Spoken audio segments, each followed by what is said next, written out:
एक दफा का जिक्र है, एक छोटे से गांव में जो खूबसूरत माउंटेन और घने जंगल के दरमियान था, वहां एक छोटा लड़का रहता था जिसका नाम आरिश था। आरिश बहुत क्यूरियस और एडवेंचरस था, हमेशा अजीब और फैंटास्टिकल जगहों कई सपने देखता रहता। एक दिन गांव के किनारे की सैर करते हुए उसने एक रास्ता देखा जो उसने पहले कभी नहीं देखा था। ये रास्ता एक पुराने जादुई घर तक जाता था जो फूलों से ढका हुआ था और एक गार्डन जो जादू से चमकता था उसके इर्द गिर्द था। आरिश खौफ और जोश से घर की तरफ बढ़ता है। जैसे ही उसने दरवाजे का हैंडल छूने की कोशिश की, वो एक गर्म सुनहरी रोशनी से चमक उठा।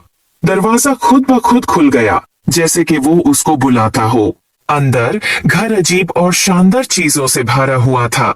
किताबें जो राज बताती थीं, पेंटिंग्स जो हरकत करती थीं और फर्नीचर जो अपनी ही धुन पर नचता था। जब आरिश घर को देख रहा था, उसकी मुलाकात एक बारी उल्लू से हुई जो बोल सकता था। उल्लू का नाम ही ओलिवर था। ओलिवर ने आरिश को समझाया कि ये घर जादू की एक दुनिया है और ये किसी ऐसे शख्स का इंतजार कर रहा था जिसका दिल पाक हो ताकि उसके राज मालूम हो सके। घर का अपना एक मैजिक था जो अपना जादू उन लोगों से शेयर करना चाहता था जो इसके लायक थे। ओलिवर ने आरिश को घर के अंदर घूमने में मदद की और उसे अद्भुत कमरे दिखाए।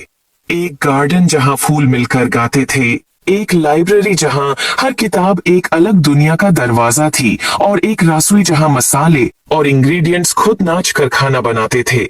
हर कमरा एक नया राज था और आरिश ये देखकर बहुत खुश होया। लेकिन घर ने आरिश के लिए एक छोटा सा इम्तिहान भी रखा था। घर के सबसे गहराई हिस्से में एक ताला लगा हुआ कमरा था जो सिर्फ वो खोल सकता था जो सच्चे दिल से जादू पे यकीन करता हो। ओलिवर ने आरिश को एक चाबी दी और कहा कि अपने दिल पर भरोसा करो। आरिश ने गहरा सांस लिया और ताला के सामने गया, चाबी डाली और घूमे। दरवाजा धीरे धीरे खुल गया और एक कमरा रोशनी से भर गया और ऐसा खूबसूरत मंजर आरिश ने कभी नहीं देखा था। एक आईना जो मुस्तकबिल दिखाता था। इसमें आरिश ने अपने आप को देखा जो बड़ा होके अपने गांव का एक मेहरबान और अक्लमंद लीडर बन गया था जो अपने गांव में खुशहाली लाता था। उसने महसूस किया कि असली जादू उसके अंदर ही था। आरिश ने ओलिवर और जादू के घर का शुक्रिया अदा किया और वादा किया कि वो अक्सर वापस आएगा। और इस तरह आरिश और जादू का घर सबसे अच्छे दोस्त बन गए और उनकी दोस्ती ने गांव में सलोन तक जादू और खुशियों को ले आया। उम्मीद है आपको स्टोरी पसंद आई होगी। Please like and subscribe my YouTube channel.